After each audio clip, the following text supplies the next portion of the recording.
let's take a quick moment and talk about how a blog is going to function. It's quite a little bit different, I'm sure, than the way that you are used to working, but once you kind of get the hang of it, everything's going to be super easy. You'll see how flexible and how easy all of this actually is. So what I'm looking at right now is actually the blog that you and I, believe it or not, are going to wind up creating. And as you can see, there's a whole lot of graphical content in here. There's a whole lot in terms of text content and all the rest of it, right? It's pretty wild. Pretty cool stuff, right? And by the way, we hardly used any code. I think it's safe to say we didn't use any code, although there's a tiny little bit that we do wind up using to actually put all of this together, if you can believe it. It's pretty cool.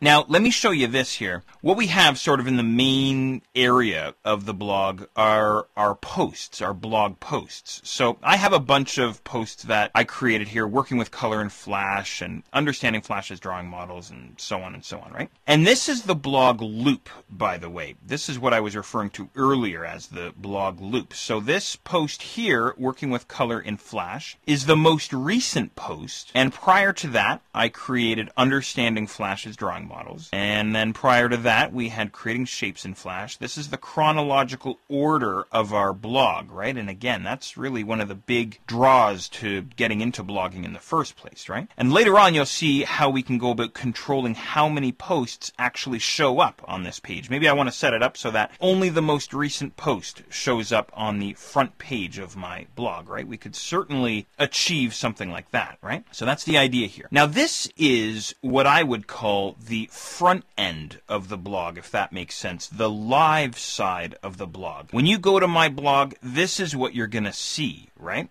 But what's happening, though, is we also have what I call the back end. What's happening sort of in this administration portion of your blog. You can refer to it as the blog admin, or you could call it the admin console, or simply your blog's back end, whatever you want to call it. And I have that opened up inside another tab here inside Firefox. This is the back end of WordPress. And this is where we can go about making changes to our blog. We can apply some customization. For example, we can change what's referred to as the blog theme, which is the presentation, the styling of the blog. We can create new posts, write new posts. We can create static pages. We can moderate comments. Basically, all the meat and potatoes, all the guts, is all happening inside this interface here. And I'm going to tour you through this interface in just a little while so you kind of get a feel for it. But that's really the idea, is I can come in here and I can control what's happening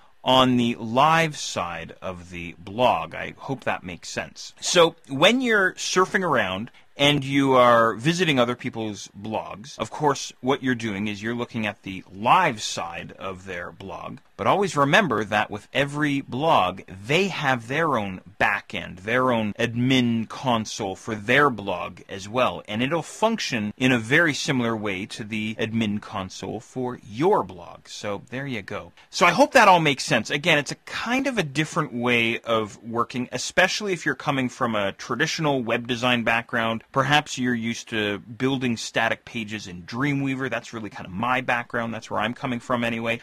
So admittedly for myself, it took maybe, well, it wasn't too long, maybe half a day or so, just trying to get used to working with sort of this back end here and seeing the results that I would actually have on the live blog. And that's really not an issue with WordPress. It's really more myself, because when I sort of fall into a way of working, it's hard for me to kind of get out of that way of thinking. So this is kind of a different way of working and a different way of approaching web design. But that said, it's unbelievably awesome and it's unbelievably powerful once you kind of get used to it all.